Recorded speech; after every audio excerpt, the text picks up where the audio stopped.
अस्सलाम वालेकुम। मेरा नाम यासिर अहमद है और मैं ICS एंड IT डिपार्टमेंट में विजिटिंग फैकल्टी मेंबर हूँ। आज हम बेसिक SQL क्वेरीज के बारे में पढ़ेंगे।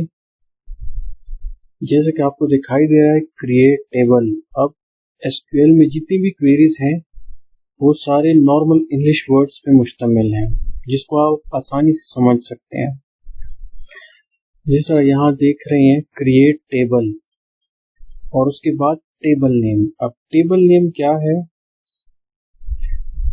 टेबल नेम से एक कीवर्ड है जो कि हमें बताता है कि हम कर क्या रहे हैं या करना क्या चाहते हैं। जिस तरह टेबल नेम अब स्टूडेंट टेबल भी हो सकता है, जिसमें हम क्या करते हैं कि स्टूडेंट से रिलेटेड इंफॉर्मेशन, जितनी भी इंफॉर्मेशन हमें चाहिए होती है हम वो ऐड करते हैं। जिस तरह ये है कॉलम 1, कॉलम 2, कॉलम 3 और कॉलम n तक, ठीक है। और उसके फिर हर एक कॉलम के साथ हम डेटा टाइप करते हैं, लिखते हैं, ताकि क्लियर हो कि इस कॉलम में इस टाइप का डेटा स्टोर होगा। जिस तरह कॉलम 1 में अगर नाम है तो वेरिएबल कैरेक्टर हो गया, क्लास नंबर है तो इंटीजर के फॉर्म में, अगर GPA है तो फ्लोट के फॉर्म में डेटा उस कॉलम में सेव होगा। और अगर हम एक टेबल क्रिएट कर रहे हैं एम्प्लॉय टेबल के नाम से, तो ये इन कॉलम्स में एम्प्लॉय से रिलेटेड इंफॉर्मेशन स्टोर होगी। तो हम कॉलम्स को देखने के बजाय हम टेबल नेम देख के ही पहचान सकते हैं कि ये टेबल किस चीज से रिलेटेड है और उसका ताल्लुक बाकी टेबल्स के साथ है या नहीं है, तो हमको क्लियर हो जाएगा। नेक्स्ट, अभी इसका एग्जांपल है क्रिएट टेबल कस्टमर्स का। इसको कॉपी करके हम रन करेंगे SQL में, तो इससे टेबल क्रिएट हो जाएगी हमारे डेटाबेस में। ठीक है, सबसे पहले हम लॉगिन हो जाएंगे। लॉगिन होने के बाद SQL commands, enter command,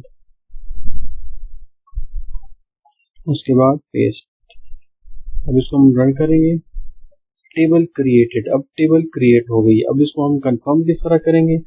object browser में जाके ब्राउज टेबल्स, टेबल्स में यहाँ जैसे मैं C लिखूंगा तो इधर नजदीक आ जाएगा, ये वाला कस्टमर्स आ गया। अब यहाँ पे क्लिक करेंगे तो ये जो टेबल की इंफॉर्मेशन है, ID, नेम, एज, एड्रेस, हम इसको दूसरे अंदाज में भी कर सकते हैं। SQL कमांड में एंटर कमांड लिख के यहाँ से डिस्क कस्टमर्स या डिस्क्राइब, यहाँ पेस्ट करके इसको रन करेंगे तो वो डिटेल हमारे पास अब ये आ गई है टेबल की।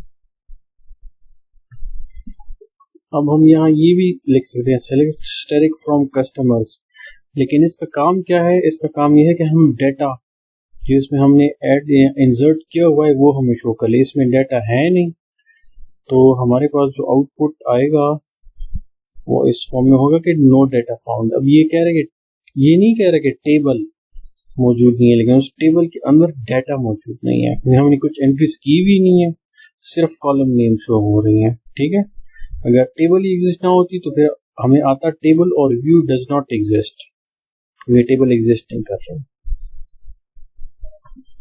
अब ड्रॉप टेबल क्लॉज, जिस तरह आपको यहाँ अंदाजा भी हो रहा होगा कि ड्रॉप टेबल को खत्म कर लो।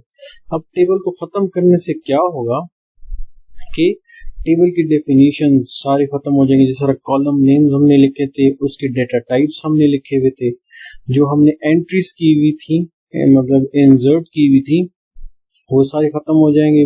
परमिशंस वगैरह, कौन कौन से यूजर्स इसको एक्सेस कर सकते हैं या कंस्ट्रेंट हमने लगाई हुई थी, वो सारी की सारी खत्म हो जाएंगी क्योंकि कंप्लीट टेबल ही खत्म हो जाएगी। और इसका क्या है, किस तरह लिखेंगे? ड्रॉप टेबल और फिर उस टेबल का नाम जो हम डिलीट करना चाहते हैं। तो इसको हम कॉपी करके एग्जीक्यूट करेंगे। कॉपी, क्योंकि हमने कस्टमर्स की टेबल बनाई हुई है, इसको हमने रिमूव करना, डिलीट करना है। तो जैसे मैं इसको रन करूंगा, टेबल ड्रॉप्ड, इसका मतलब यह है कि टेबल खत्म हो गई है या डिलीट हो गई है, अब डेटाबेस में नहीं है। अब मैं ये वाला दोबारा कॉपी करके चेक करूंगा, क्योंकि सेलेक्ट स्टैटिक फ्रॉम कस्टमर्स, हमें वो डेटा शो कर लो जो कस्टमर्स के टेबल में है, लेकिन हमने यहाँ ड्रॉप किया हुआ है। अब इसको मैं रन करूंगा तो क्या रिजल्ट आएगा? टेबल और view does not exist, table है ही नहीं। पहले क्या आ रहा था? नो डेटा, ये टेबल थी लेकिन डेटा नहीं था। उसके बाद हमने ड्रॉप टेबल किया, अब पूरी अब हमें क्या शो कर रहा है कि टेबल एग्जिस्ट ही नहीं कर रहा।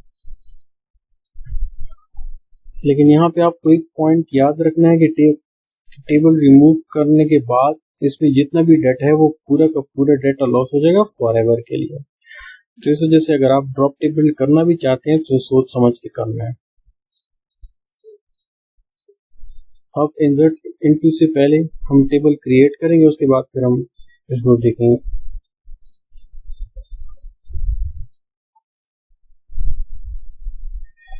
अब टेबल क्रिएट हो गया। अब इंसर्शन पे आते हैं, इंसर्ट टेबल पे।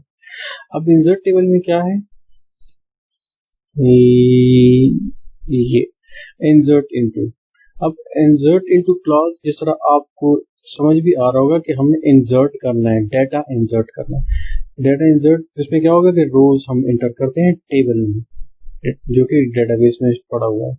इसके दो किस्म के सिंटैक्स हैं। जिस तरह एक लिखा हुआ है इंसर्ट इनटू ये क्लॉज, उसके बाद टेबल नेम की किस टेबल में आपने डाटा एंटर करना है या रो एंटर करनी है, कॉलम 1, कॉलम 2, कॉलम 3 की किन किन कॉलम में आपने डाटा एंटर करना है, और उसी कॉलम्स की मुनासबत से वैल्यूज, क्योंकि यहाँ जो मैं वैल्यू लिखूंगा वो इस कॉलम को रिप्रेजेंट कर रहा है, वो इस कॉलम में स्टोर होगा। वैल्यू 2 कॉलम 2 में स्टोर होगी और वैल्यू 3 कॉलम 3 में, और कॉलम n में वैल्यू n जो है वो कॉलम n में स्टोर होगा। तो ये इसका मेन पॉइंट है। जिस तरह यहाँ पे हम इंसर्ट इनटू कस्टमर्स करेंगे, क्योंकि कस्टमर टेबल अपनी मैंने बनाए हुए हैं, उसमें आईडी है, column name, age, address, salary. तो 1 किसको रिप्रेजेंट कर रहा है, आईडी को। नेम किसको रिप्रेजेंट कर रहा है, रहीम। एज 32, एड्रेस लाहौर, और सैलरी 2000। अब इसको मैं कॉपी करके रन करूंगा, कॉपी करके इसको यहाँ एग्जीक्यूट, क्योंकि यहाँ पेस्ट। अब इसको मैं रन करूंगा। 1 रो इंसर्टेड। अब 1 रहीम 32 लाहौर 2000। अब ये हम इसको कंफर्म करेंगे ऑब्जेक्ट ब्राउजर में जाके टेबल्स में, यहाँ सी लिखे ताकि कस्टमर्स आ जाए, कस्टमर्स टेबल है, और डाटा। अब डाटा पे मैंने क्लिक किया तो 1 रहीम 32 लाहौर। अब आईडी 1 था, आईडी के 1 कॉलम में 1 स्टोर हुआ है, नेम कॉलम में रहीम, एज 32, एड्रेस लाहौर, सैलरी 2000। इसी तरह अगर यहाँ पे देखें, इसमें ये पॉइंट है कि सैलरी और एड्रेस को हमने स्वैप किया हुआ है, ठीक है, तो इससे फर्क नहीं पड़ता। कॉलम नेम जब आप मेंशन करते हो तो उसी के हिसाब से आपने वैल्यूज भी उसी तरह ही ऐड करनी है। जिस तरह आईडी के कॉलम में 2 स्टोर होगा, नेम के कॉलम में कामरान, एज में 25, और सैलरी का जो कॉलम है उसमें 1500 होगा, और एड्रेस कराची। आगे पीछे करने से फर्क नहीं पड़ता, लेकिन आप अगर कॉलम नेम्स चेंज कर रहे हो तो आपको वैल्यूज भी उसी के हिसाब से सेट करनी है। अब इसको हम करेंगे कॉपी,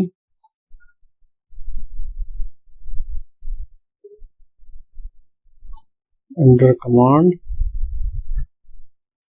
अब यहाँ इसको हम रन करेंगे। 1 रो इंसर्टेड, यहाँ सैलरी और एड्रेस आ रहा है, ठीक है, 1500 और कराची। अगर हम इसको चेक करेंगे तो इस पे कोई फर्क नहीं पड़ेगा। यहाँ कस्टमर्स और डाटा, ये देखिए 2 कामरान, 25 एज है, कराची, और 1500। फर्क नहीं पड़े क्योंकि हमने सैलरी के अगर हमने जगह चेंज कर ली कॉलम नेम, तो हमने वैल्यू भी उसी के हिसाब से उसकी जगह चेंज की हुई थी। इस वजह से कॉलम्स का सीक्वेंस चेंज करने से आंसर पे फर्क नहीं पड़ता, बशर्ते एक आपने वैल्यूज भी उसी के हिसाब से चेंज की हो या सेट की हो। तो ये फर्स्ट मेथड था इंसर्ट इनटू का कॉलम नेम्स। और दूसरा क्या है कि हम कॉलम नेम्स नहीं लिखें, डायरेक्ट वैल्यूज एंटर कर लें। लेकिन वैल्यूज एंटर करने के लिए क्या है कि जिस तरह आपने क्रिएट टेबल में कॉलम नेम्स की सीक्वेंस की हुई थी, आपने उसी के हिसाब से डाटा एंटर करना है या वैल्यूज एंटर करनी है विदाउट राइटिंग कॉलम नेम्स है। जिस तरह यहाँ पे इंसर्ट इनटू ये क्लॉज है, उसके बाद हमने कस्टमर्स पे एंटर करना है डाटा, ठीक है, फिर हम कॉलम नेम नहीं लिखेंगे, वैल्यूज लिखा होगा डायरेक्ट। लेकिन वैल्यूज अब हम इस टेबल के हिसाब से लिखेंगे, जिस तरह टेबल हमने क्रिएट टेबल की हुई थी, और क्रिएट टेबल में फर्स्ट आईडी था, नेम था, एड्रेस, एज, एड्रेस और सैलरी। तो यहाँ पे देखिए 1 रहीम, एज, एड्रेस और सैलरी। इसको मैं कॉपी करके रन करूंगा तो ये डायरेक्ट रन हो जाएगा, जिस तरह यहाँ पे पेस्ट उसी के हिसाब से रन हो जाएगा। 1 रो इंसर्टेड। लेकिन अगर मैं इसको इंसर्ट करूंगा ये इंसर्ट नहीं करेगा। क्यों नहीं करेगा? क्योंकि 1 पे आईडी है, सेकंड नेम है, थर्ड एज है, फोर्थ नंबर पे एड्रेस आ रहा है।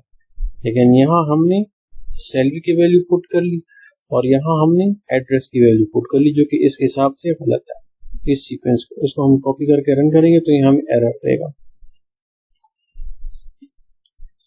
पेस्ट। अब इसको रन करेंगे, इनवैलिडनेस में स्पेस आ रहा है तो स्पेस को सही हो गया। कभी कभार ये कर्सर सेकंड लाइन में हो तब भी एरर देता है। अब यहाँ आ रहा है इनवैलिड नंबर, क्योंकि यहाँ ये जो नंबर है ये इनवैलिड है। ठीक है, यहाँ मैंने लिखा हुआ भी है इनवैलिड नंबर। नेक्स्ट, अब ये एंट्रीज हम करेंगे। यहाँ पे अगर आपको समझ आ गई होगी, अभी यहाँ पे मैंने कॉलम नेम्स लिखी हुए और वैल्यूज, और यहाँ पे मैंने कॉलम नेम्स नहीं लिखे, डायरेक्ट वैल्यूज लिखे हुए लेकिन सीक्वेंस में। तो इस सारों को हम एग्जीक्यूट करेंगे 1 बाय 1। अच्छा, क्योंकि Oracle 10G में 2 हम नहीं कर सकते तो हम इसको 1 बाय 1 एग्जीक्यूट करेंगे और फिर नेक्स्ट स्लाइड पे जाएंगे। यहाँ हमने सारी की सारी जो क्वेरीज हैं उनको 1 बाय 1 एग्जीक्यूट कर लिया और ये डाटा यहाँ आ गया है 1 2 3 4 5 6 7। तो ये सारा डाटा सेव हो गया। ऑब्जेक्ट ब्राउजर में जाके हमने चेक कर लिया। अब नेक्स्ट स्लाइड में सेलेक्ट क्वेरी। यहाँ तक तो हमने टेबल में डाटा को एंटर किया था या इंसर्ट क्वेरीज की हुई थी, लेकिन अब सेलेक्ट क्वेरी किसके लिए इस्तेमाल होती है?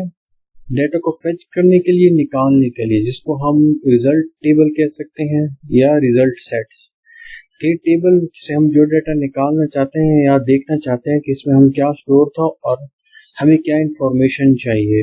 ठीक है, क्योंकि पहले वो डाटा के फॉर्म में था, अभी हम in the form of information, related information जो हमें चाहिए हम उस टेबल से निकाल सकते हैं। अब सेलेक्ट क्वेरी क्या है? सेलेक्ट में हम कॉलम नेम्स लिखते हैं कि ये कॉलम नेम्स होने चाहिए और कौन सा टेबल है उस टेबल का नाम, लेकिन इसमें इंपॉर्टेंट है सेलेक्ट एंड फ्रॉम। सेलेक्ट में हम नेम ऑफ कॉलम्स लिखते हैं और उसके बाद फ्रॉम कहाँ से निकालने हैं, कहाँ से डाटा निकालना है, तो वो टेबल नेम हमने शो करना है। जिस तरह यहाँ पे देखें, सेलेक्ट स्टेरिक। स्टेरिक का मतलब है कि जितने कॉलम्स हैं टेबल में सारे के सारे कॉलम्स मुझे शो कर दो फ्रॉम टेबल नेम। ठीक है, उस टेबल में जितने कॉलम्स हैं सारे के सारे मुझे शो कर लो। तो हम इसको अब एग्जीक्यूट करेंगे 1 बाय 1। जिस तरह ये है सेलेक्ट, इसको कॉपी करेंगे, कॉपी करके उसको यहाँ रन। तो ये क्या करेगा? कस्टमर्स का टेबल जो हमने बनाया हुआ है और इसकी जितनी भी रोज हैं, कंप्लीट रोज, वो सारे के सारे हमें शो कर लेगा और कॉलम्स, रोज तो शो करेगा लेकिन कॉलम्स कंप्लीट होंगे। जब मैं इसको रन करूंगा, ठीक है, वही स्पेस का मसला आ रहा है, ये अब सही हो जाएगा। रन। अब यहाँ देखें, ID, name, age, address, salary, वो इसी सीक्वेंस में है जिस तरह हमने क्रिएट टेबल में किया हुआ था। अब इसको हम अपनी तरफ से भी लिख सकते हैं। किस तरह के? सेलेक्ट, ये कॉलम नेम्स के लिए है तो मैं लिख दूंगा आईडी कॉमा, मैं इसको अपनी सीक्वेंस में भी लिख रहा हूँ तो मुझे फिर सेकंड कॉलम चाहिए सैलरी का, एफ सैलरी हो गई। उसके बाद थर्ड मुझे एज चाहिए। बस ये 3 कॉलम मुझे चाहिए, कस्टमर्स टेबल की इंफॉर्मेशन मुझे चाहिए। तो अब इसको रन करूंगा। ये कहाँ पे प्रॉब्लम आ रहा है?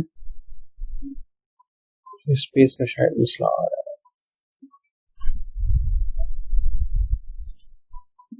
ये हो गया आईडी, सैलरी और एज। यहाँ पे अगर हम देखें, मैंने आईडी को स्मॉल लिखा हुआ है, यहाँ आईडी कैपिटल लेटर्स में है, तो इससे फर्क नहीं पड़ता। कॉलम नेम्स आप स्मॉल या कैपिटल लेटर्स में लिख सकते हैं, क्योंकि ये कहीं केस सेंसिटिव नहीं है। लेकिन डाटा, फिर आपने डाटा में अगर कोई कैपिटल लेटर इस्तेमाल हुए हुए तो आपने उसी के हिसाब से फिर कैपिटल लेटर्स लिखने होंगे। लेकिन वो फिर इसके साथ एक दूसरी कंडीशन आती है वेयर वाली, फिर उसमें हम इसको करेंगे। इसको अभी ये वाला भी किया था, ठीक है, इसको भी हम रन करेंगे क्योंकि आपको समझ आ जाए। अब ये क्या है, ये रिजल्ट टेबल है, ठीक है। यहाँ पे क्या लिखा हुआ है, रिजल्ट सेट या रिजल्ट टेबल, क्योंकि ये हम इसको ये कह सकते हैं कि ये हमारे लिए है विजुअल फॉर्म में। ये टेबल तो पड़ी हुई सेव है, लेकिन उस टेबल से डाटा निकाल के ये इसको रिजल्ट टेबल के फॉर्म में हमें शो कर रहे हैं, तो ये इससे फर्क नहीं पड़ता है। इसको अगर चेंज भी कर सकते हैं, कर सकते हैं। अब इसको रन करेंगे, select column name ID name salary from customers. इसको रन करेंगे तो आईडी नेम सैलरी, या फिर सैलरी को हटा कर सिर्फ आईडी और नेम चाहिए। इसको रन कर लें, आईडी नेम हो गया। सिर्फ आईडी अगर चाहिए कॉलम नेम तो सेलेक्ट आईडी, क्योंकि सेलेक्ट का काम क्या है, इसका काम है कि नंबर ऑफ कॉलम्स सेलेक्ट करना। इसको रन करेंगे, आईडी आ गया, या फिर मैं यहाँ पे स्टेरिक लिख दूँ दोबारा। इसको रन करूंगा तो कंप्लीट कॉलम्स आ जाएंगे, कस्टमर में जितनी भी कॉलम है और पूरा डाटा आ जाएगा। वेयर क्लॉज, वेयर क्लॉज इसमें इंपॉर्टेंट है क्योंकि ये वेयर क्लॉज कंडीशन के लिए इस्तेमाल होता है। हम इसमें कंडीशन लिखते हैं, while fetching the data from single table और बाय जॉइनिंग मल्टीपल टेबल्स। तो इसमें हम खास कंडीशन लगाते हैं कि हमें सिर्फ वो डाटा शो कर लो कि जिसमें ये कंडीशन हो। तो इसका अगर हम यहाँ देखें, इससे क्या होता है कि फिल्टर रिकॉर्ड्स करता है जो कंडीशन हमने लगाई होती है। जिस तरह यहाँ पे देखे, select ID name salary, 3 column select कर लिए फ्रॉम कस्टमर्स जो टेबल है, उससे मुझे ये तीनों चीजें कॉलम्स का डाटा चाहिए। लेकिन किस तरह का डाटा, वेयर, तो ये वेयर इस्तेमाल होता है तो इसके सीक्वेंस है सेलेक्ट फ्रॉम और where. Salary is greater than 2000, तो मुझे उन लोगों के नाम शो, आईडी नाम और सैलरी शो कर लो जिसकी सैलरी 2000 से ज्यादा है, ठीक है। जब इसको हम रन करेंगे, अभी 7 रोज है, तो अगर मैं इसको रन करूंगा तो कौन सा डेटा हमें शो करना है होगा, 1 नहीं करेगा, 2 भी नहीं करेगा, 5, 3 नहीं करेगा, 4, 5, 4, 6, 7, तो 5, 4, 6, 7 का डेटा हमें इसको शो करना चाहिए। 5, 4, 6, 7, क्योंकि इनकी सैलरी ग्रेटर है, यहाँ हमने कंडीशन लगाई हुई है। या फिर मैं यहाँ लिख दूं नेम क्या हो, हैदर हो, HAIDER, ठीक है। यहाँ इक्वल टू साइन, लेकिन इसको यहाँ इस तरह पैरेंथेसिस में बंद करना है। यहाँ अब क्या कंडीशन है यहाँ पे कि मुझे आईडी नेम सैलरी शो कर लो कस्टमर्स टेबल की कि जिसका नाम हैदर है। जब मैं इसको रन करूंगा, इस वही स्पेस का मसला आ रहा है, अभी ठीक हो जाएगा। हैदर, एच के यहाँ कैपिटल है, तो यह क्योंकि डाटा में एच हमने कैपिटल एंटर किया हुआ है तो हमने यहाँ भी करेंगे। अगर मैं यहाँ स्मॉल एच कर लूंगा तो फिर ये शायद एरर दे दे, नो डेटा फाउंड, क्योंकि एच स्मॉल और कैपिटल इसका आपने खास ख्याल रखना डाटा में। हम इसको दोबारा रन करेंगे, हैदर आ गया। कॉलम नेम्स आप में कैपिटल लेटर स्मॉल लेटर कर सकते हैं, लेकिन डाटा में नहीं। जिस तरह यहाँ वेयर क्लॉज में क्या कंडीशन लगाई है, समीर का डाटा शो कर लेगा।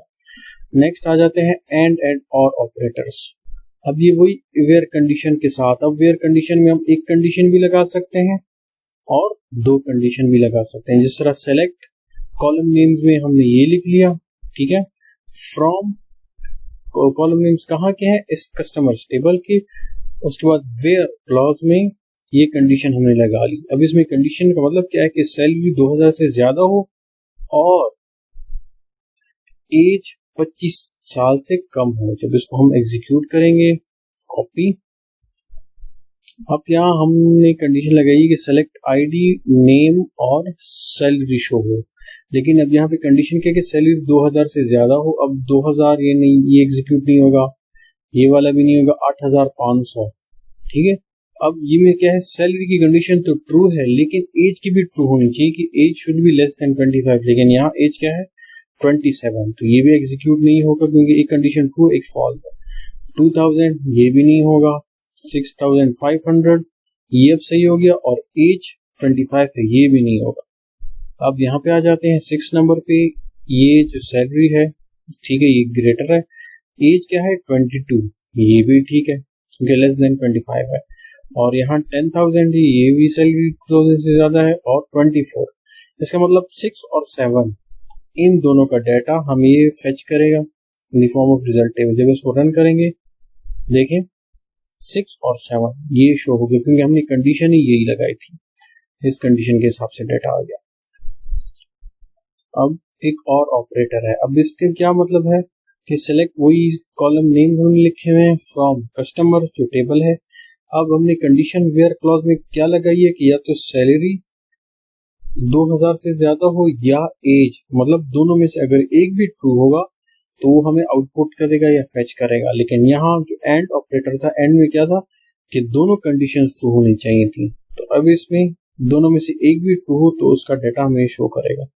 अब यहाँ इसको रन करते हैं, ये टेबल है, इसमें कौन सा टेबल रन करेगा 2000, एज क्या है 32 ये नहीं करेगा, दोनों नहीं करेगा, 1500 25 ये भी नहीं, ये 8500 ये 5th नंबर रन करेगा, उसके बाद 23 इसकी 2000 है लेकिन यहाँ 23 एज है, ये इसको रन करेगा, 25 ये नहीं करेगा लेकिन सैलरी ग्रेटर है ये करेगा, तो इसके साथ साथ वही 4500 और ये 1000 तो ऐसे ही करेगा। इसको हम रन करते हैं 5, तो ये डाटा आ गया, सैलरी ज्यादा है और एज भी।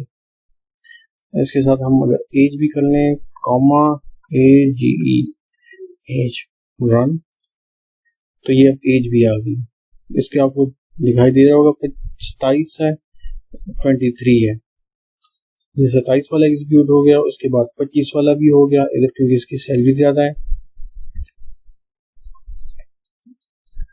इसका मतलब ये हुआ कि वेयर ऑपरेटर जो यूज हुआ है इसकी इसमें कंडीशन हम एक या एक से ज्यादा अपनी मर्जी के मुताबिक ऐड कर सकते हैं, इसमें कोई कॉम्प्लिकेशन नहीं है। अपडेट क्वेरी, अपडेट में जिस तरह इसका एक सिंपल एग्जांपल है कि एक स्टूडेंट है उसका रोल नंबर गलत लिखा हुआ है या क्लास अपडेट नहीं हुई है, नेक्स्ट क्लास में चला गया लेकिन वो अपडेट नहीं हुई, तो उसको हम अपडेट क्वेरी के थ्रू सिर्फ वही स्पेसिफिक हिस्सा चेंज करते हैं। अब इसका मॉडिफिकेशन किस तरह करते हैं कि अपडेट टेबल नेम, उसके बाद सेट कि कहाँ कहाँ हमने चेंजेस करनी है, कॉलम 1 वैल्यू 1, भाई कॉलम जो है उस कॉलम में वैल्यू क्या होगी, कॉलम 2 वैल्यू, और कॉलम n के कौन कौन से कॉलम में हमने चेंजेस करनी है।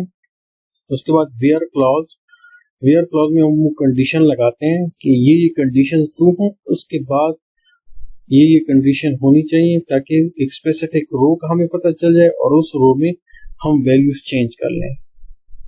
जिस तरह यहाँ पे है update customers set address Lahore, ठीक है।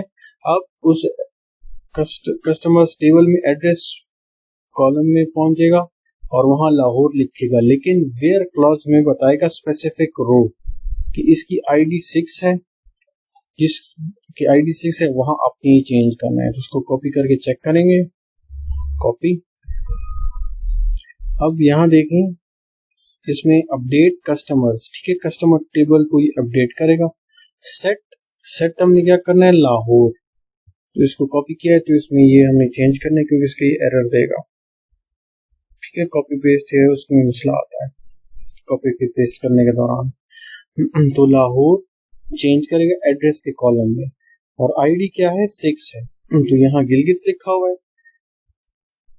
ठीक है। तो इस गिलगित को चेंज करके लाहौर आ जाएगा। वेयर आईडी 6 की हमने यहाँ कंडीशन लगाई हुई है, आईडी इज इक्वल टू 6, तो आईडी 6 पे जाएगा कॉलम में, एड्रेस के कॉलम में ये इस पॉइंट को चेंज करेगा। इन केस अगर मैं ये कहूँ कि मैं ये वेयर क्लॉज हटा दूं, तो ये क्या करेगा कि अपडेट कस्टमर के टेबल में जाएगा और एड्रेस के कॉलम में, कंप्लीट कॉलम में जितना भी डाटा है यहाँ, ये सारा लाहौर हो जाएगा। मतलब लाहौर जितना भी है 7th रो तक पूरी कॉलम लाहौर हो जाएगी। लेकिन हम इसको स्पेसिफिकली बताते हैं कि कौन सा रो हमने करना है। तो यहाँ वेयर क्लॉज में हमने ID6 बता दिया। इसमें हम और भी लगा सकते हैं कि नेम क्या होना चाहिए उस बंदे का। नेम अगर नासिर है और एज उसकी 22 है, एंड और ऑपरेटर जिस तरह हमने यूज किए वो यहाँ यूज करेंगे, तो ये और ज्यादा स्पेसिफिक हो जाएगा कि यही रो हमने चेंज करनी है। तो जिसमें इसको रन करूंगा तो 6 में गिलगित के बजाय लाहौर आ जाएगा। रन रो अपडेटेड। अब इसको हम चेक करेंगे। अब इसको हम रन करेंगे कस्टमर्स का टेबल। कस्टमर देखेंगे 6 ID था और यहाँ पे गिलगित लिखा होता है, लेकिन अभी क्या अपडेट हुआ है, लाहौर अपडेट हुआ है। तो इससे क्या हुआ कि modify the existent records. Existent record हम आसानी से सिर्फ अपडेट फंक्शन क्वेरी पे हम कर सकते हैं। बस इसका सिर्फ सिंटैक्स आपको बताऊं कि अपडेट टेबल नेम सेट में हमने कॉलम नेम्स और वैल्यूज इंटर करनी है, और वेयर क्लॉज में ताकि हम एक स्पेसिफिक रो को हम चेंज कर सकें वो। और ये वही बात है कि modify all the address and salary column names. तो इसमें क्या है कि वेयर क्लॉज नहीं है। Update customers set address is equal to Karachi and salary is equal to 1000। तो ये सैलरी की कंप्लीट कॉलम 1000 का हो जाएगा, और एड्रेस में जितने भी हैं, जितनी भी रोज हैं, सारे वो कंप्लीट एक कॉलम कराची की हो जाएगी। डिलीट फ्रॉम, जैसे हमने स्टार्ट में किया उसमें ड्रॉप टेबल था, उसमें कंप्लीट टेबल ड्रॉप होती थी। लेकिन डिलीट फ्रॉम में क्वेरी में क्या होता है कि एक रो का डाटा हम डिलीट करते हैं। जिस तरह हम यहाँ देखें, इसके जो सिंटैक्स है, डिलीट फ्रॉम कस्टमर्स। तो कस्टमर्स का टेबल है, इसमें क्या डिलीट करना है, where ID is equal to 6। ID 6 है तो वो डाटा, वो जो रो है उसको डिलीट कर दो। ठीक है, इसको हम कॉपी करके चेक करेंगे। अभी कॉपी। अब यहाँ पे देखें डिलीट फ्रॉम, ये क्वेरी है, उसमें हमने टेबल नेम मेंशन किया कि इस टेबल में। लेकिन अब वेयर कंडीशन क्या है, वो हमें स्पेसिफिक रो बताता है या कंडीशन कि ये कंडीशन अगर किसी रो के साथ मैच कर रही है तो वो। अब यहाँ ID 6 है, तो ID 6 यहाँ पे देखें तो ये एक रो डिलीट करेगा ID 6 की। तो ये पूरा का पूरा जो नासिर 22 लाहौर 4500 है, तो ये रिमूव कर लेगा। जब इसको रन करेंगे, इनवैलिड स्टेटमेंट, ये वही, क्योंकि कर्सर ब्लिंक कर रहा है तो यहाँ पे आ गया। अब इसको रन करेंगे, 1 रो डिलीटेड। अब इसको हम चेक करेंगे कि डिलीट हुआ है कि नहीं। अब यहाँ इसको हम रन करेंगे तो यहाँ पे देखो 6 नंबर गायब हो गया है, वो डिलीट हो गया है। लेकिन अगर आप पूरी की पूरी टेबल का जो डाटा है या रोज है वो कंप्लीट रिमूव करना चाहते हैं, तो आप सिंपल लिखें डिलीट फ्रॉम, क्योंकि एक क्लॉज है, क्वेरी है, तो उसके बाद आपने टेबल नेम लिखना है कस्टमर्स। इससे आप यहाँ देखें तो हमने वेयर क्लॉज नहीं लिखा कि कौन सा स्पेसिफिक रो हमने डिलीट करना है, लेकिन यहाँ पे हम सिर्फ ये लिखेंगे वेयर क्लॉज के अलावा, तो ये सारा का सारा डाटा रिमूव कर लेगा। अब यहाँ पे आके इसको रन करेंगे, पेस्ट डिलीट फ्रॉम कस्टमर्स। तो कस्टमर्स अभी फिलहाल ये सारा डाटा पड़ा हुआ है, तो मैं इसको रन करूंगा। ठीक है, वही स्पेस का मसला आ रहा है, अभी सही हो जाएगा। 6 रोज डिलीटेड। अब हम चेक करेंगे कि इस पे डाटा है कि नहीं। अब यहाँ सेलेक्ट स्टैटिक फ्रॉम कस्टमर्स, सारे के सारे कॉलम शो कर लो, जितना डाटा हमने एंटर किया हुआ है वो शो कर लो। नो डाटा फाउंड, सिर्फ डिलीट फ्रॉम की वजह से पूरा का पूरा डाटा रिमूव हो गया, लेकिन टेबल एग्जिस्ट कर रही है। जिस तरह ड्रॉप टेबल में क्या था, पूरी टेबल रिमूव हो गई डाटा के साथ। लेकिन डिलीट फ्रॉम में क्या होता है कि टेबल रिमूव नहीं होती, सिर्फ डाटा कंप्लीट रिमूव हो जाता है। लेकिन फिर हम वेयर क्लॉज के थ्रू सिर्फ वो स्पेसिफिक कॉलम को हम रिमूव कर सकते हैं, जिस तरह अभी इससे पहले हमने ID 6 किया हुआ था।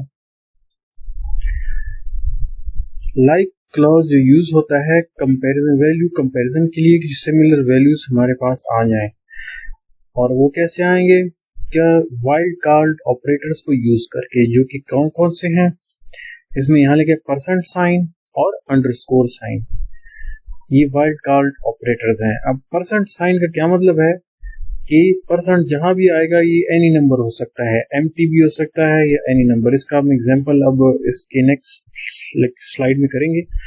और अंडरस्कोर शो करे कोई नंबर। अब हम किस तरह इसको हम चेक करेंगे, जिस तरह नेक्स्ट स्लाइड में यहाँ। अब 200 और फिर परसेंट साइन या परसेंट वाइल्ड कार्ड ऑपरेटर। अब इसका मतलब क्या है कि सबसे पहले सैलरी में अगर सबसे पहले 200 आ जाए, उसके बाद कोई भी नंबर हो, लेकिन कम से कम 200 जरूर हो। क्योंकि यहाँ देखिए find any value that start with 200, अगर कोई इसके अलावा और कोई वैल्यू है तो वो उसकी सैलरी में आ जाएगा। या फिर यहाँ देखें find any value that have 200 in any position. जिस तरह परसेंट साइन नल भी हो सकता है, तो 200 से स्टार्ट होने वाली वैल्यू या फिर 200 उसकी सैलरी के दरमियान में कहीं आ रहा हो या एंड में आ रहा हो, तो तीनों पॉसिबिलिटीज हैं। अब या थर्ड नंबर पे अंडरस्कोर साइन, क्योंकि हम दोनों की बात कर रहे हैं। परसेंट का क्या है कि 0 भी हो सकता है, नल 1 और मल्टीपल कैरेक्टर्स, एक भी हो सकता है और ज्यादा भी हो सकते हैं नंबर या कैरेक्टर्स, हमें इससे फर्क नहीं पड़ता। और अंडरस्कोर क्या है, ये एक सिंगल नंबर या कैरेक्टर शो करता है।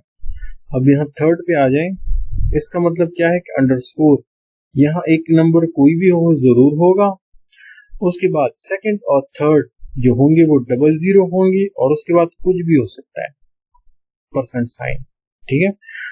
Finds any value that have 00 in the second and third position. First position पे कोई नंबर जरूर होगा या डिजिट होगा, एक नंबर आना जरूरी है। उसके बाद फिर 00 सेकंड और थर्ड नंबर पे कंपल्सरी है, और फिर उसके बाद कोई भी नंबर हो वो कंपल्सरी है। इनकेस अगर परसेंट साइन ना हो तो इसका मतलब ये हुआ कि एक नंबर जरूर होगा, दूसरा और तीसरा 00 होने चाहिए, तभी ये कंडीशन ट्रू होगी। वेयर क्लॉज में ये वाला 2 अंडरस्कोर परसेंट अंडरस्कोर परसेंट, इसका मतलब ये है कि फर्स्ट जो डिजिट होगा वो 2 होगा, और उसके बाद मिनिमम 2 कैरेक्टर्स या नंबर्स होने चाहिए, क्योंकि अंडरस्कोर 2 है और परसेंट साइन नल भी हो सकता है, तो ये मिनिमम 3 कैरेक्टर्स इन लेंथ होगा। और इस तरह इसके जो नीचे है। अब इसके कंडीशन पे आ जाएंगे, जिस तरह यहाँ ये इसका एग्जांपल है कि select steric from customers, select करेंगे सारे कॉलम्स फ्रॉम कस्टमर्स टेबल से, वेयर सैलरी। अब सैलरी पे क्या कंडीशन है, लाइक 200%, इसका मतलब सब वो सैलरी हमें शो कर लो जिसके स्टार्ट में 200 आ रहा हो, और उसके बाद कोई भी नंबर हो, उसे हमें कोई गर्ज नहीं है। तो इसको कॉपी करके रन करेंगे, कॉपी, अब यहाँ इसको रन करेंगे। अब ये देखें स्टार्ट में 200 आ रहा है, फिर 0 आ रहा है, 200 और 0 मतलब यहाँ इसकी वैल्यू थी, लेकिन अगर और नंबर भी होते तो वो हमें शो करता है, लेकिन 200 जरूरी है इसमें। इस लाइक का मतलब ये है। ठीक है, तो इसमें 200 और अंडरस्कोर ये इसमें इंपॉर्टेंट है। अब नेक्स्ट स्लाइड में टॉप क्लास। टॉप क्लास का मतलब है कि टॉप की वैल्यूज। टॉप क्लास हम उस फेच करते हैं टेबल, लेक्चर सपोज यहाँ पे ये देखें टेबल है, मुझे सिर्फ टॉप की 3 वैल्यूज चाहिए। ठीक है, तो मुझे टॉप की 3 वैल्यू शो कर लेगा, बाकी शो नहीं करेगा। लेकिन इसमें ये है कि हर एक जो RDBMS है उनके अपने अपने टॉप क्लास के अलावा यूज करते हैं। जिस तरह MySQL में लिमिट यूज होता है, जिस तरह यहाँ हमने एग्जांपल किया हुआ है, select static from customers limit 3, तो MySQL में ये क्वेरी एग्जीक्यूट हो सकती है। टॉप 3 कुछ RDBMS है वहां यूज हो सकती है, लेकिन यहाँ पे Oracle जो यूज करता है वो रो नंबर, इस तरह ये कंडीशन है, ये अब Oracle में यूज होता है। तो इसको हम रन करेंगे, रन करने के बाद टॉप 3 की वैल्यूज मतलब 2 3 4 की आ जाएंगी, 2 3 4 ये टॉप 3 रोज आ गई। अगर मुझे टॉप 5 रोज चाहिए तो इसमें रन करूंगा तो टॉप 5 रोज टेबल में है वो मेरे लिए शो कर लेंगे। इस टॉप का मतलब ये है या रो नंबर।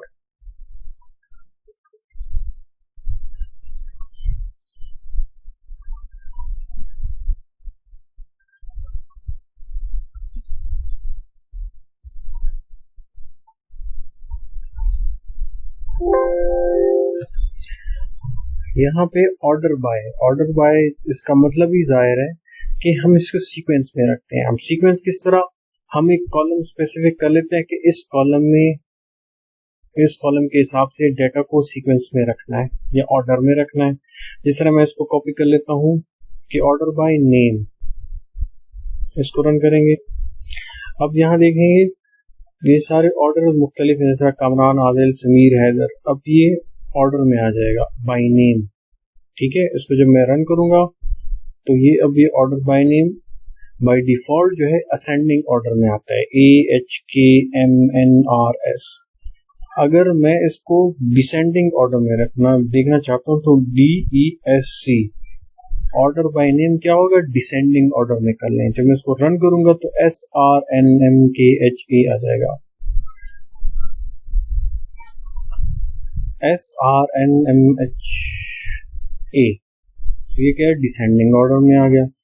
मैं ऑर्डर बाय ID कर लूँ तो इसमें आपको ज्यादा आसानी से समझ आ जाएगा ID में, ठीक है। जिसको रन करूंगा 7654321। अगर मैं डिसेंडिंग हटा दूं तो ये बाय डिफॉल्ट असेंडिंग ऑर्डर में आ जाएगा। रन करूंगा तो 1 2 3 4 5 6 7 बाय ID आ गया। लेकिन यहाँ अब इसको देखें, ये दो बेस पे है, एक इस तरह रन करेगा। अब सेलेक्ट स्टैटिक फ्रॉम कस्टमर्स, ठीक है, कंप्लीट कॉलम शो कर ले कस्टमर से। ऑर्डर बाय में क्या दिया, एड्रेस और सैलरी। सबसे पहले ये एड्रेस पे चेक करेगा, इसको सीक्वेंस में रखेगा। इनकेस अगर दो एड्रेस सेम आ रहे हैं, जिस तरह लाहौर और ये लाहौर के बाद फिर इसको सैलरी के हिसाब से असेंडिंग में रखेगा। मतलब लाहौर आ गए हैं एक जगह पे, तो सबसे पहले क्या करेगा, इन दोनों की सैलरी चेक करेगा, 2000 और 4500। तो सबसे पहले 2000 वाला होगा दोनों लाहौर में, सबसे पहले 2000 सैलरी वाला नाम आएगा और उसके बाद फिर 4500 का। जब इसको हम रन करेंगे तो आपको वही थोड़ा कर्सर का मसला है, रन। अब कराची, कोहाट, लाहौर देखो सबसे पहले 2000, क्योंकि लाहौर सेम आ रहे हैं तो इन दोनों में फिर सैलरी का ये कंपेयर करेगा कि जिसकी सैलरी कम है असेंडिंग ऑर्डर में फर्स्ट आ रही है, फिर वो वाला रो फर्स्ट आ जाएगा और फिर सेकंड आ जाएगा। अब मैंने इसको थोड़ा मॉडिफाई कर लिया, ठीक है। यहाँ मैंने सैलरी रिमूव कर ली और सेलेक्ट मैंने यहाँ नेम्स लिख लिए। अब मैं इसको रन करूंगा तो ये रिजल्ट आ गया, order by address Karachi, Lahore. लेकिन इसमें एक पॉइंट है कि ऑर्डर बाय में मैंने एड्रेस यूज किया हुआ है और मैंने यहाँ भी यूज किया हुआ है। लेट सपोज मैं इस एड्रेस को हटा दूं, ठीक है, मैंने हटा दिया तो अब ये मुझे एरर देगा, क्योंकि ये टेबल में डाटा हम किसी वजह से हम चेक करें, क्योंकि हमने एड्रेस का कंडीशन लगाया हुआ था तो एड्रेस यहाँ पे भी मौजूद था, उस एड्रेस के हिसाब से कॉलम सेट होगी। लेकिन यहाँ पे एड्रेस अब ऑर्डर बाय में है, लेकिन यहाँ मैंने मेंशन नहीं किया सेलेक्ट कॉलम्स में, तो ये मुझे एरर अब देगा। इनवैलिड एसक्यूएल स्टेटमेंट, क्योंकि इनवैलिड है, डाटा को ये प्रोसेस कर रहा है तो उस प्रोसेस का क्राइटेरिया है ही नहीं, वो कंडीशन ही नहीं है, जिस वजह से हम ये ऑर्डर में कर रहे हैं। तो ऑर्डर बाय का एक जो हम उसको कॉलम कहते हैं जो हम यूज किया हुआ है, तो वो मिनिमम 1 होना चाहिए यहाँ पे, ठीक है। हम उसको पेस्ट करेंगे, ऑर्डर सैलरी आ गया, ठीक है। इसको मिनिमम ऑर्डर बाय का जो कॉलम नेम है तो सेलेक्ट में मिनिमम 1 होना चाहिए। तो इसको जब हम रन करेंगे तो ये डाटा रन हो गया। अब आ जाते हैं ग्रुप बाय। ग्रुप बाय का मतलब ये है कि जो डाटा सेम आ रहा है जिस कॉलम्स का, हम उसको एक एज्यूम कर लें कि वो एक है, ठीक है, उसको डुप्लीकेट नेम्स वगैरह खत्म कर लें। तो वो किस तरह खत्म हो गया, ग्रुप बाय क्लॉज हम सेलेक्ट स्टेटमेंट के हिसाब से करते हैं जो कि आइडेंटिकल हाँ डेटा है वो एक साथ आ जाए। जिस तरह हम यहाँ पे देखेंगे, इसको कॉपी कर लें, उसके बाद फिर इसको स्टडी कर लेंगे। जिस तरह सेलेक्ट एड्रेस, उस एड्रेस के बेस्ड पे हमने सम करना है, सैलरी को काउंट करेंगे, यहाँ सैलरी करें क्योंकि इसमें एक पॉइंट है वो आपको पता चल जाएगा। लेकिन इसी एड्रेस को हमने ग्रुप बाय किया हुआ है इधर भी, तो ग्रुप बाय में ये एक ऑप्शन है कि अगर आप सेलेक्ट स्टेटमेंट में जो कॉलम नेम लिख रहे हैं वो आपने कंपल्सरी ग्रुप बाय में भी लिखना जरूरी है। जैसे आप यहाँ देखें, सेलेक्ट एड्रेस और आईडी, ये दो कॉलम नेम्स हमने लिखी हैं। अब हमारे ऊपर ये कंपल्सरी है कि ये दोनों कॉलम नेम्स हम ग्रुप बाय में भी के साथ भी यहाँ भी हम ऐड कर लें।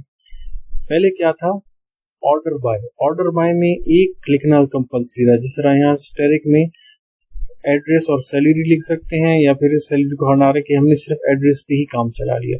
तो ऑर्डर बाय में ये कॉलम नेम यहाँ पे मौजूद था, बस ठीक था। लेकिन ग्रुप बाय में क्या है कि एड्रेस के जितने भी कॉलम्स आप शो करोगे या लिखोगे वो सारे आपने ग्रुप बाय में भी लिखने हैं। ठीक है, अब इसको वन बाय वन हम एग्जीक्यूट करेंगे। यहाँ मैं एक दफा दोबारा बता दूं, ये ऑर्डर बाय का था, यहाँ एड्रेस कॉलम आ गया और ये इन सेलेक्ट कॉलम में एड्रेस भी मौजूद था। ठीक है, लेकिन ग्रुप बाय में ऐसा नहीं है। ग्रुप सेलेक्ट एड्रेस यहाँ भी है और यहाँ भी है। अब इसको मैं रन करूंगा, इनवैलिड वही स्पेस का मसला आ रहा है, सेमीकोलन रन। अब इसको एग्जीक्यूट करेंगे। 6 रोज ग्रुप बाय, यहाँ पे देखें एड्रेस के हिसाब से हमने ग्रुप बाय किया, पेशावर, लाहौर, रावलपिंडी। यहाँ पे देखें लाहौर 2 दफा आ रहा है, काउंट 2 दफा, तो सम उसका क्या है 6500। हमने इसका सैलरी का सिर्फ वही सम किया जो बाय एड्रेस सेम आ रहे थे। अगर मैं यहाँ पे मॉडिफाई करके आईडी भी लिख दूं, कॉमा आईडी, ठीक है, तो अब ये मुझे एरर देगा। क्यों? क्योंकि ऑर्डर ग्रुप बाय में ये कंडीशन है कि एड्रेस आईडी अगर मैंने सेलेक्ट फॉर्म में कॉलम नेम्स लिख दिए तो वो दोनों कॉलम नेम्स मुझे यहाँ भी लिखने कंपल्सरी है। अब मैं इसको रन करूंगा, ये मुझे एरर देगा कि not a group by expression, ये ग्रुप बाय एक्सप्रेशन है ही नहीं। तो मैं यहाँ भी आईडी ही ऐड करूंगा ग्रुप बाय में, आईडी के लिए। अब क्या हुआ कि एड्रेस आईडी, एड्रेस आईडी। अब इसको दोबारा रन करेंगे, इनवैलिड स्टेटमेंट आ रहा है स्पेस की वजह से थोड़ा। अब रन हो गया।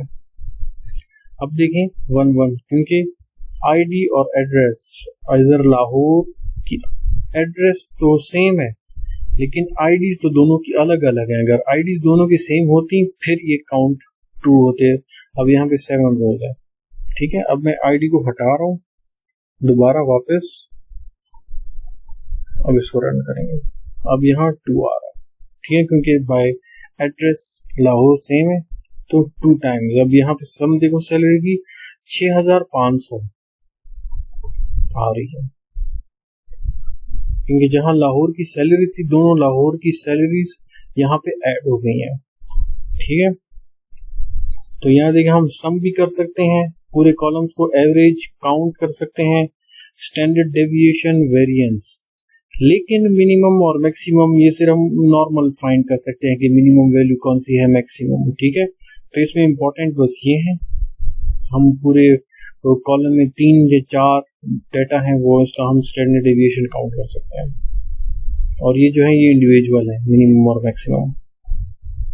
और ये मैंने नेट से कॉपी किया हुआ है ताकि आप लोगों को समझ आ जाए कि ग्रुप बाय जिस तरह हमने यहाँ ग्रुप बाय में एरर आ रहा था। ठीक है, एड्रेस और आईडी थे, और एड्रेस और आईडी अगर मैं आईडी को हटा लूँ तो मुझे ग्रुप बाय का एरर देगा। इसलिए उधर भी यही लिखा हुआ है कि सेलेक्ट लिस्ट में जो कॉलम्स हैं वो ग्रुप बाय में भी, क्लॉज में भी होने चाहिए, दोनों सेम हों, और उसके अलावा कंडीशंस बाकी सारी।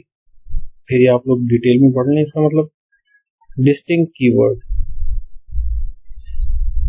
यहाँ डिस्टिंक्ट का मतलब है कि वो एलिमिनेट डुप्लीकेट रिकॉर्ड्स करें। अगर पूरी की पूरी रोज सेम आ रही हैं तो उसको रिमूव करके सिर्फ एक ही रो शो कर लेगा। ठीक है, जैसे हम यहाँ से इसको कॉपी करके एग्जीक्यूट करें, select distinct ID name salary, तो ये तीनों के तीनों अलग होने चाहिए from customers order by salary. तो इससे क्या है कि ऑर्डर बाय सैलरी कर लो, लेकिन वो सारा का सारा रिकॉर्ड डिफरेंट होना चाहिए। जिस तरह हम इसको रन करेंगे तो आईडी नेम सैलरी आ जाएगी और ऑर्डर बाय सैलरी के हिसाब से कि जिसकी कम है ज्यादा से ज्यादा एक असेंडिंग ऑर्डर में।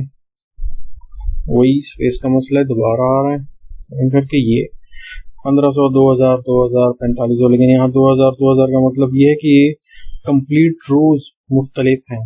अब इसको हम थोड़ा अलग करेंगे क्योंकि यहाँ पे एड्रेस ADDRESS, क्योंकि एड्रेस में वहाँ लाहौर 2 दफा आ रहा है। ठीक है, अब इसको रन करेंगे तो वही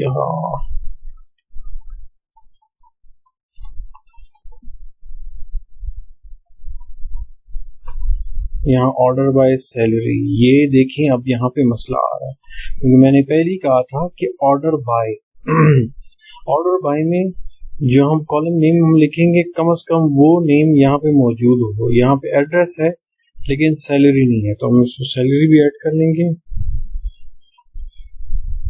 ये मिनिमम ये एक कॉलम इसका सेलेक्ट में होना चाहिए। उसको रन करेंगे तो ये आ जाएगा कराची, लाहौर, पेशावर, लाहौर, लेकिन यहाँ पे वही दोबारा मसला आ रहा है कि सैलरी डिफरेंट है। तो इस सैलरी को रिमूव करके इस सैलरी की बजाय इस एड्रेस को कर लेंगे। अब इसको रन करेंगे तो अब ये सही हो जाएगा। अब 6 रोज आ रही हैं, कराची, कोहाट, लाहौर, मुल्तान। लाहौर का दूसरा जो था वो एक ही कॉलम का रो है, तो लाहौर सेम आ रहे थे तो उसको एक ही लाहौर हो गया, मुल्तान, पेशावर, रावलपिंडी। ठीक है, अब इसके एक और है ऑप्शन ये। अब इसका जो पहले भी हमने एग्जाम्पल किया था कि ऑर्डर बाय में कम से कम एक कॉलम होना चाहिए, क्योंकि यहाँ पे एड्रेस है तो यहाँ पे एड्रेस ही होना चाहिए। अगर एड्रेस होगा तब ये एग्जीक्यूट होगा। जैसे अब ये 1-2 दफा एग्जीक्यूट नहीं हो रहा था, ये प्रॉब्लम है। ठीक है, अब यहाँ पे सेलेक्ट डिस्टिंक्ट नेम और address from customers order by address, अब ये एड्रेस का कॉलम यहाँ पे भी है तो अब ये रन होगा। Select distinct name order by name, तो अब ये भी एग्जीक्यूट होगा। ऑर्डर बाय में एटलीस्ट 1 कॉलम, सेलेक्ट कॉलम एक जैसे हैं। अब ये क्वेरीज कॉम्बिनेशन है, इसको हम एक दफा और कर लें। ठीक है, ये कंप्लीट टेबल आ गई है। सेलेक्ट एड्रेस, एड्रेस जिस तरह हमने पहले कहा था ग्रुप बाय में सेलेक्ट में जितने कॉलम्स लिखेंगे ग्रुप बाय में भी वही लिखेंगे, तो वही सेलेक्ट कॉलम वो सारे आ जाएंगे। वही सेमी कॉलम का मसला है दोबारा। ठीक है, रन एड्रेस सम काउंट, ठीक है, लाहौर ये अगर 500 हो गया। अब ये दूसरा स्टेटमेंट एग्जीक्यूट करेंगे, कॉपी और यहाँ पे पेस्ट। तो सेलेक्ट एड्रेस और आईडी ये इंपॉर्टेंट है। इसमें आपको समझ आ रही होगी अभी कि सेलेक्ट एड्रेस और आईडी ये दोनों कॉलम नेम्स हैं।